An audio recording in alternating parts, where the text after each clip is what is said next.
हरिओम. भगवान श्री रमण महर्षींचं जीवनचरित्र आपण पाहत आहोत. एक विरक्त, अनासक्त, लोककल्याणकारी योगी महर्षी, त्यांच्या लहानपणी ते व्यंकटरमण असल्यापासूनचा कालखंड आपण बघत आहोत. शिल्पानं सांगितल्याप्रमाणे की त्यांनी सांगितलेल्या तत्वांचा अभ्यास करायला हवा, आपण तो करूच, पण स्वाध्याय असतातच आईस ब्रेकिंगसाठी. म्हणून मलाही छोट्या कालावधीत का होईना पण रमण महर्षींच्या स्वाध्यायाला सुरुवात करून त्यांच्या दर्शनाचा लाभ घ्यायचा होता. ध्यान सत्रांच्या आधी स्वामीजी जेव्हा त्यांच्या तत्वांचा उल्लेख करतात तेव्हा त्यांच्या व्यक्तिमत्वाबद्दल कुतूहल निर्माण होतं. एका कलिगनं सोशल मीडियावर त्यांचा फोटो अपलोड केला आणि त्यांच्या चेहऱ्यावर जे प्रसन्नता होती त्याने मी खूप प्रभावित झालो. आणि मला असं वाटलं की ही प्रसन्नता कुठून आली. शरीरम आद्यम खलु धर्म साधनम, शरीराचा उपयोग करून घेतला तो या महर्षींनी तो केवळ आत्मज्ञान प्राप्तीसाठी, पण शरीराला अजिबात महत्त्व दिलं नाही. नुसतंच योग नाही तर देवाची भक्तीही केली आणि सतत सेल्फ एन्क्वायरीच्या माध्यमातून स्वतःवर प्रयोग केल्यामुळं अध्यात्म प्रसृत करणारे ते एक शास्त्रज्ञ होते. आणि आपल्याला माहीतच आहे की भारतात अशा शास्त्रज्ञांना ऋषी म्हणतात. त्यांच्या या संशोधनाचा अनंत लोकांना उपयोग झाला, होतोय आणि भविष्यातही होत राहील, म्हणून ते महर्षी आहेत. त्यांच्या नावाप्रमाणेच ते स्वतःमध्ये रममाण झाले. त्यांचा आयुष्याचा उद्देश हाच होता की स्वतःला जाणून घ्यावं, नीट नाही 100% जाणून घ्यावं की मी कोण आहे. त्यांना एकदाच प्रश्न पडला की शरीर मरणार आहे, मग जाणवणारा आता जो आहे तो मी कोण आहे. पण passion for quest of self अशी काही फॉलो केली. स्वतःच्या अस्तित्वाबद्दलचं हे जे कुतूहल आहे, हा जो जिज्ञासेचा भाग आहे, त्याचा असा काही पाठपुरावा केला की कोणत्याही ग्रंथाचा आधार न घेता, संप्रदायाविना, गुरुविना, साधनाविना स्वतःचा शोध घेतला. आणि पण या गोष्टींचं महत्व मात्र त्यांनी नाकारलं नाही. गुरूंबद्दल ते म्हणतात की so long you consider yourself as an individual, a guru is necessary to show you that you are not bound by limitations and that your nature is to be free from the limitations. जोपर्यंत तुम्ही स्वतःला व्यक्ती म्हणून समजत आहात, गुरु आवश्यक आहेत. आणि तुम्हाला हे दाखवण्यासाठी की तुम्ही मर्यादांनी बांधलेले नाही आहात. हा तुमचा स्वभावच आहे मर्यादांपासून मुक्त राहण्याचा. अशी खूप छान त्यांनी डेफिनेशन गुरूंबद्दल केलेली आहे. त्यांच्या चरित्रामध्ये पुढं काय झालं, महर्षींना त्यांचे काका घ्यायला आले होते नेगी अप्पा. त्यांनी आग्रह केला तरी सुद्धा व्यंकटरमण म्हणजे रमण महर्षी त्यांनी त्यांच्याकडे मुळेच लक्ष दिलं नाही. आपल्या पुतण्याचा साधू श्री रमणाचा निर्धार पाहून नेगी अप्पा निराश होऊन आपल्या आल्या पावली परत गेले. पण मनातल्या मनात आपला पुतण्या साधू झाला हे पाहून मात्र त्यांना आनंद झाला. याआधी व्यंकटाचल मुदली नावाच्या गृहस्थानी महर्षींची अंतर्मुख स्थिती ओळखून त्यांना सुब्रमण्यम मंदिरात नेऊन ठेवले होते. आतापर्यंत त्यांना ब्राह्मण स्वामी अशी लोक ओळख झालेली होती. इथे भगवती पार्वती देवीच्या अभिषेकातले दूध, फळे, मध, दही आणि पाणी मिसळलेले तीर्थ व्यंकटाचल मुदली या ब्राह्मण स्वामींना पाजवीत असे. आपण मागच्या हे बघितलेलं आहे की त्यांना ते ऍक्च्युली अन्न भरवत होते, ते स्वतः अन्न घेत नव्हते. पण हे वाचून खूप विशेष वाटलं की पार्वती देवीच्या अभिषेकातून त्यांना अन्न व्यवस्था झाली. होणारच, कारण पार्वती माता म्हणजे अन्नपूर्ण आणि भगवान शिवांच्या भक्तांना पोटभर खाऊ घालण्यातच त्यांना संतोष वाटणार. ह्याच्या पुढे होऊन एक दिवस कार्तिकई दीपम या दिव्यांच्या उत्सवातून महर्षींचा संपर्क आणि पर्यायानं लोकसंग्रह सुरू झाला.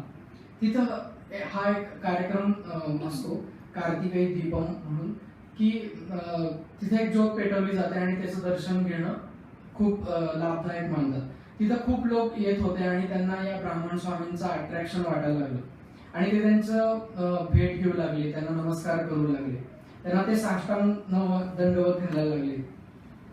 थोडक्यात त्यांचा संपर्क वाढायला लागला आणि तो इतका वाढला की त्या लोकांचा लोंढा तयार व्हायला लागला. उड्डंकी नायनार या नावाच्या भक्ताने त्यांनी त्यांच्या या लोंढ्यांपासून रक्षण केलं आणि स्वतःही त्यांचे भक्त झाले. लोकांची ही ये जा चालू झाली आणि चालूच राहिली. त्यावेळेला महर्षींनी मौन धारण करण्याचं ठरवलं. पण असं झालं की त्यांच्या मौनाचं सुद्धा लोकांना आकर्षण वाटायला लागलं आणि त्यामुळेच त्यांची लोकांची ही वर्दळ सुरूच राहिली. मग त्यांनी ते पुष्पवाटिकेमध्ये राहायला आले. तर त्यांना तिथं अण्णामलई तांबीरन या साधूंनी त्यांना तिथं आणलं आणि त्यांची भेट झालेली होती. आणि त्यांच्याच विनंतीवरून महर्षी उपनगरातील गुरुमूर्तम नावाच्या मंदिरामध्ये राहायला गेले. पण ते जे लोक होते ते इकडं सुद्धा त्यांच्या मागोमाग आले आणि ती गर्दी चालूच राहिली. भक्त मंडळी येताना खाण्याचे पदार्थ, मिठाई घेऊन येत असल्यामुळं भौतिक जीवनाच्या दृष्टीने स्थिरता यायला लागली. मला हे वाक्य वाचून खूप विशेष वाटलं की जस्ट त्यांना फक्त खाण्याची व्यवस्था झाली आणि त्यांच्या भौतिक गरजा संपल्या. म्हणजे असं होऊ कसं शकतं असं वाटलं एकदा की बस खाण्याची व्यवस्था झाली, भौतिक गरजा. आता इथं आणखी एक गोष्ट घडली की म्हणजे कुठल्याच दुसऱ्या गोष्टीची गरज नाहीये अशा पद्धतीचं त्यांचं आयुष्य होतं. फक्त आपण इमॅजिनच करू शकतो. पळणीस्वामी असे केरळातले एक तरुण, हे मोठे गणेश भक्त होते. लोकांच्या सांगण्यावरून ते महर्षींना येऊन भेटले. तेव्हा त्यांना जिवंत देव भेटण्याचा आनंद निर्माण झाला. आपल्या भक्तीनं प्रसन्न होऊन श्री गणेशाने आपल्याला श्री सद्गुरूंची भेट घडवली असा त्याचा ठाम विश्वास झाला आणि आपलं जीवन कृतार्थ होणार असं त्याला वाटलं. पुढे 21 वर्ष तो त्यांच्या सेवेत रंगून राहिला. इथं 18 महिने गुरुमूर्त मंदिरात काढल्यानंतर श्री रमण पळणीस्वामींबरोबर जवळच्याच एका आमराईत राहायला गेले. ती आमराई खासगी मालकीची असल्यामुळं येणाऱ्या लोकांची वर्दळी थोडीशी कमी झाली आणि त्यांना एकांत मिळू लागला. पळणीस्वामी गावातल्या वाचनालयातून वेदांतावरील अनेक ग्रंथ वाचायला आणि त्याच्यात कैवल्य नवनीत, वेदांत चिंतामणी, योग वासिष्ठ इत्यादींचा समावेश होता. त्या ग्रंथांमध्ये त्यांना आपलाच अनुभूता अनुभव वेगवेगळ्या प्रकारे शब्दात योग्य प्रकारे मांडला गेलेला आहे असं आढळून आलं आणि त्यामुळे त्यांना त्यात कठीण किंवा अगम्य असं काहीच वाटलं नाही. ज्ञानेश्वर महाराज म्हणतात, तसं तैसी दशेची वाट न पाहता, वयसेची गावा न येता, बाळपणीच सर्वज्ञता वरी तयाते. अशा पद्धतीनं त्यांची एक सहजावस्था होती आणि आधी साक्षात्कार आणि नंतर धर्मग्रंथांचं वाचन असा उलटा क्रम रमण महर्षींच्या बाबतीत घडला. हे सगळे ग्रंथ पळणीस्वामींना त्यांच्या रहस्यासह आणि स्पष्टीकरणासह महर्षी सांगत असत, त्याचं स्पष्टीकरण देत असत आणि महर्षींना त्याचा असा फायदा झाला की पुढे जेव्हा विद्वानांची त्यांनी चर्चा केली त्यांच्या पुढच्या आयुष्यामध्ये, त्यावेळेला त्यांना या ग्रंथांचा संदर्भ देता आला किंवा त्याच्यामध्ये त्यांना बोलता आलं त्या बाबतीमध्ये. इथून पुढे अरुणाचलाच्या पूर्व भागात एक लहानशी टेकडी आहे, तिचं नाव पवळ कुनरू. इथं ते राहायला आले. या पवळ कुनरू मध्ये पूर्वी गौतम ऋषींचा आश्रम होता आणि इथंच पार्वती मातेनं भगवान शंकरांना प्रसन्न करून घेण्यासाठी तप केलेलं होतं. इथे एक शिव मंदिर, जवळच गुहा आणि एक निर्झर आहे. त्याच्या वर्णनावरूनच कळतं की ते किती सुंदर असेल. आणि पळणीस्वामींसह श्री रमण गावातील अमराईतून इथं राहायला आले. इथं ते 6 महिने होते. या काळात एक अशी घटना घडली की त्यांची आई त्यांना भेटायला आली, त्यांचे एक मोठे भाऊ नागस्वामी यांच्या बरोबर. कारण आता त्यांना घर सोडून 28 महिने झालेले होते, 2 वर्षांपेक्षा जास्त. आणि जसे काका आले, लोकांच्याकडून तो संपर्क, त्यांना कळलं की आपला मुलगा इथं आहे आणि काकांच्याकडून ते कन्फर्मेशन झाल्यानंतर आई आल्या आणि तेव्हा जेव्हा त्यांना भेटायला आल्या तेव्हा रमण महर्षी एका खडकावर मुक्तपणे पहुडलेले होते. त्यावेळी त्यांच्या वाढलेल्या जटा, नख, मळकट अंग, लंगोटी पाहून त्या आईला वाईट वाटलं आणि त्यांनी त्यांना घरी येण्याचा खूप आग्रह केला. पण इथं रमण महर्षी वज्राप्रमाणे कठोर आणि पर्वताप्रमाणे स्थिर होते. एक शब्दही ते बोलले नाहीत किंवा त्यांच्या चेहऱ्यावर कसलेही भाव उमटले नाहीत.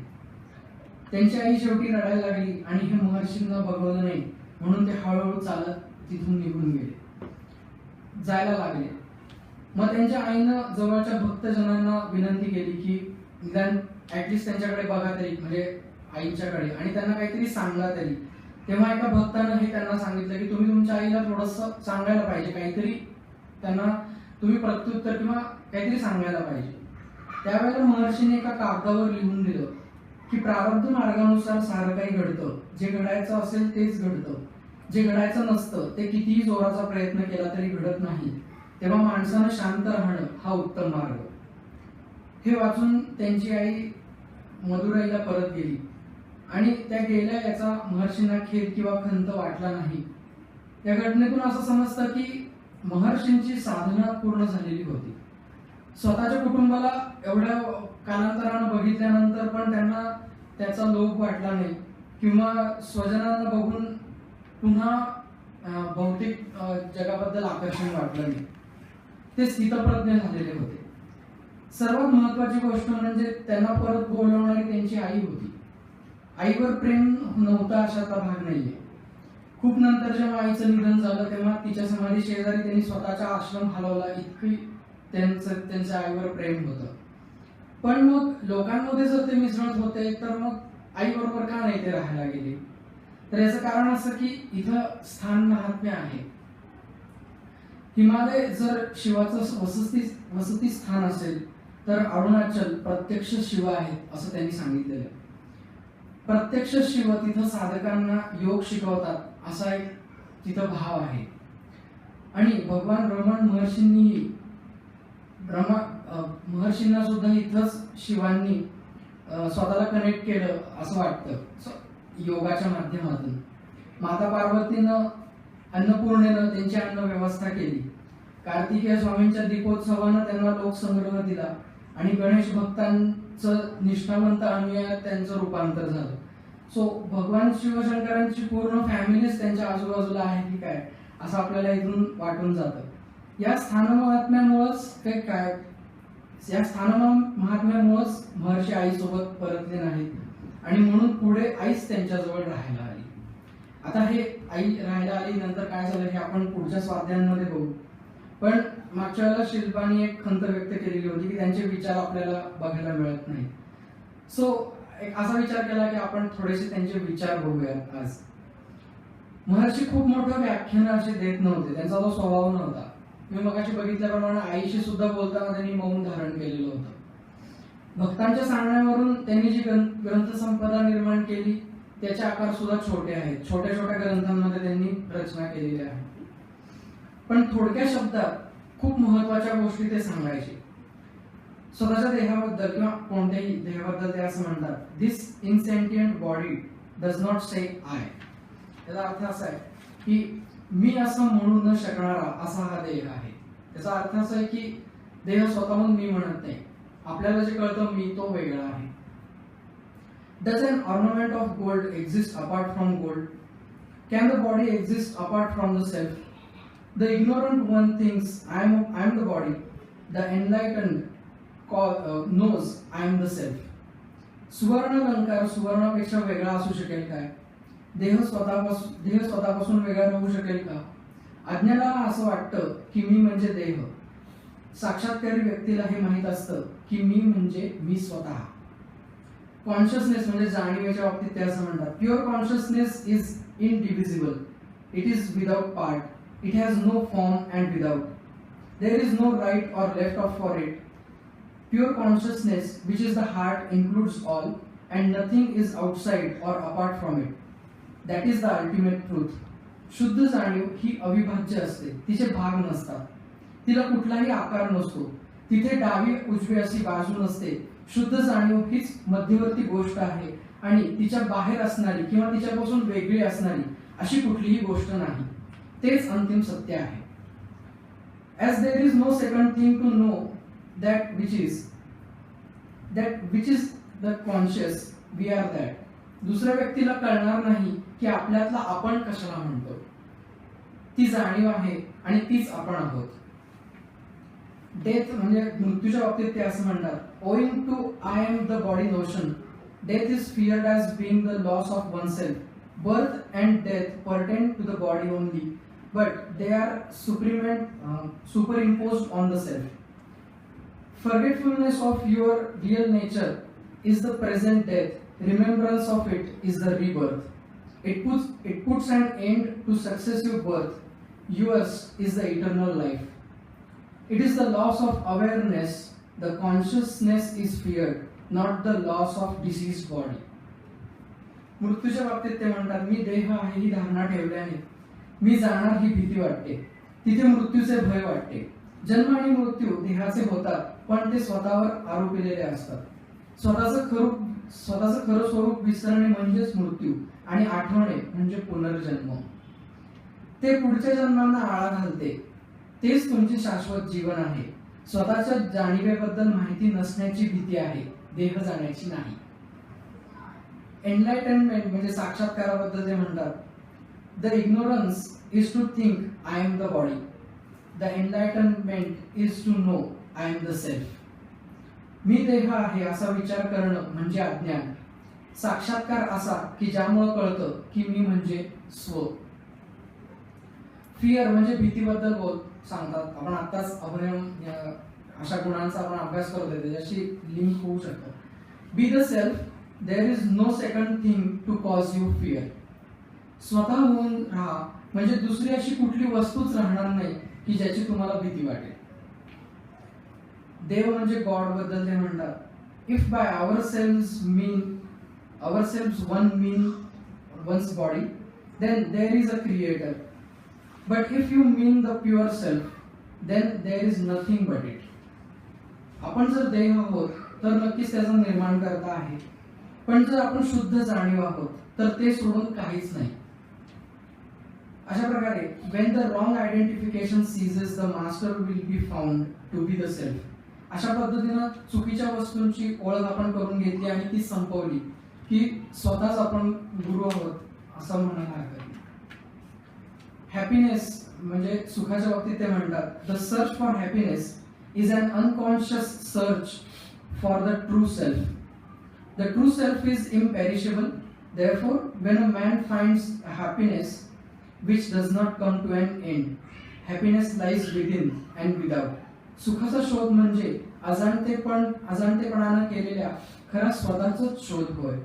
खरं स्वरूप हे अविनाशी आहे, म्हणून न संपणारं सुख शोधल्यावर ते अंतर्यामी कुठंतरी कारणाशिवाय वसते.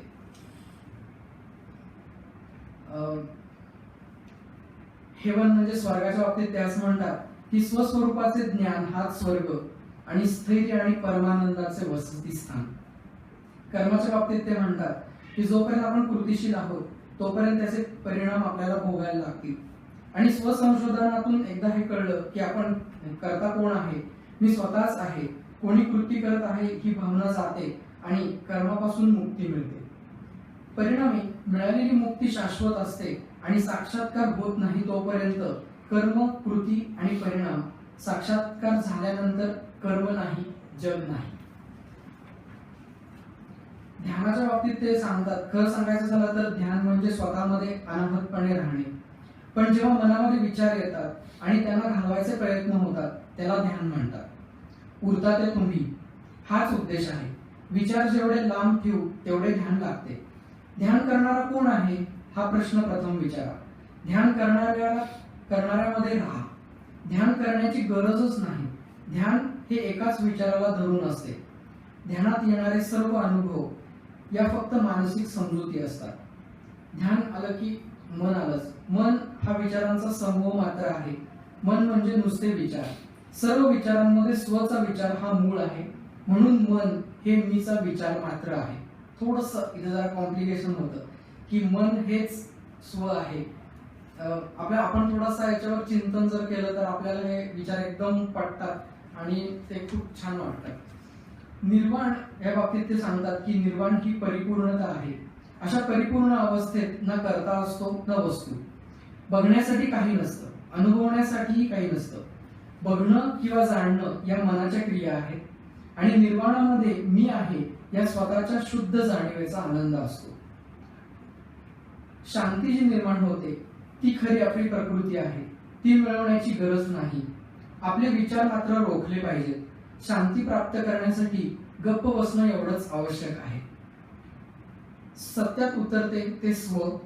जग, आत्मा आणि देव ही त्याचीच रूपे आहेत. स्व नेहमीच आहे, ते तुम्ही आहात.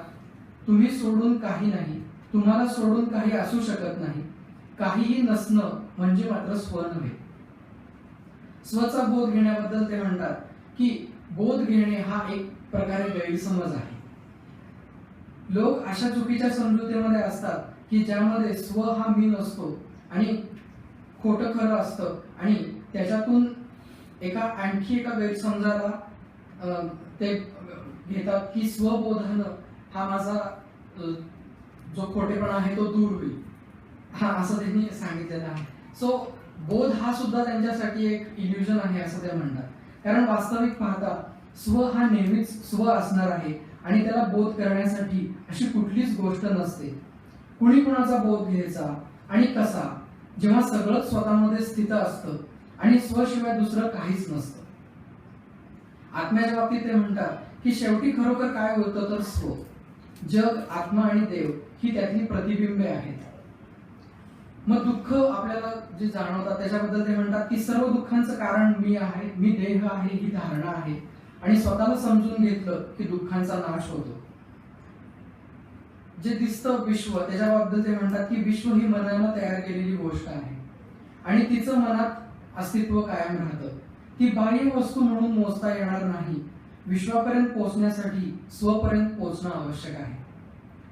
विश्व हे स्वतःचा विस्तार मात्र आहे, ते स्वतःपासून वेगळे नाही. म्हणजे दिसतं विश्व त्याच्याबद्दल काय, तर त्या दृष्टीबद्दल ते म्हणतात की लोक दैवी दृष्टीबद्दल बोलतात, त्यातल्या चित्रात स्वतःला वेगळेपणाने रंगवतात. संमोहन विशारद सुद्धा चित्रविचित्र परिस्थिती आपल्याला दाखवू शकतो, ज्याची तुम्ही चलाकी किंवा जादूगरी अशी म्हणून निंदा करता, पण दैवी दृष्टी म्हणून वाखाणता. असा भेद का? सत्य हे आहे की सर्व दृश्य खोटे आहे. ते ज्ञानेंद्रियांपासून आलेले असावे किंवा शुद्ध संकल्पनांपासून, हे सत्य आहे. सत्यामध्ये दृश्य काही नसते. आता सुद्धा तुम्ही स्वतःची जाणीव कशी घेता? तुमच्यासमोर आरसा धरता का की मी आहे? नाही. असं जाणून घ्यायला तुम्हाला आरशाची गरज नाही. ते जाणून घेतलं की तेच सत्य आहे. स्वतःमध्ये राहणं ही दृष्टी, कारण त्याच्यामध्ये द्वैत नाही आणि स्व एकच आहे, ती महत्वाची. त्यामुळे दृष्टीने फसू नका. मी कोण आहे? तर आत्मबोधाचे सर्वात चांगले माध्यम म्हणजे विचारणे, मी कोण आहे, हू एम आय. सध्या मनालाच हा त्रास आहे आणि तो मनानेच दूर केला पाहिजे. जसा मनात विचार येतो तसे निरीक्षणपूर्वक असले पाहिजे आणि विचारले पाहिजे, हा विचार कोणावर येतो आहे? उत्तर असेल माझ्यामध्ये. तुम्ही जर विचाराल की मी कोण, तर मन जिथून उत्पन्न झाले तिथे जाईल आणि विचार जिथून उत्पन्न झाला तिथेच विरून जाईल. अरुणाचल या त्यांच्या आवडीच्या विषयावर ते म्हणतात, the self is Arunachala, hill of wisdom. स्वतः अरुणाचल आहोत, बुद्धिमत्तेचा किंवा विवेकाचा पर्वत असं त्यांना म्हणायचं. तुम्हाला कळलं असेल की हे सगळं ऐकताना की गीतेच्या स्वाध्यायांमध्ये आपण जी संतांची लक्षणं, दैवी गुण, संपत्ती, तप बघतोय, ती त्यांच्या व्यक्तिमत्वामध्ये, त्यांच्या विचारांमध्ये आपल्याला दिसून येतात. आणि त्यांच्या विचारात बहुतेक सर्व ठिकाणी आपण सेल्फ हा शब्द ऐकतो. त्या सेल्फकडे जाण्याचा आपण प्रयत्न करू. हरिओम.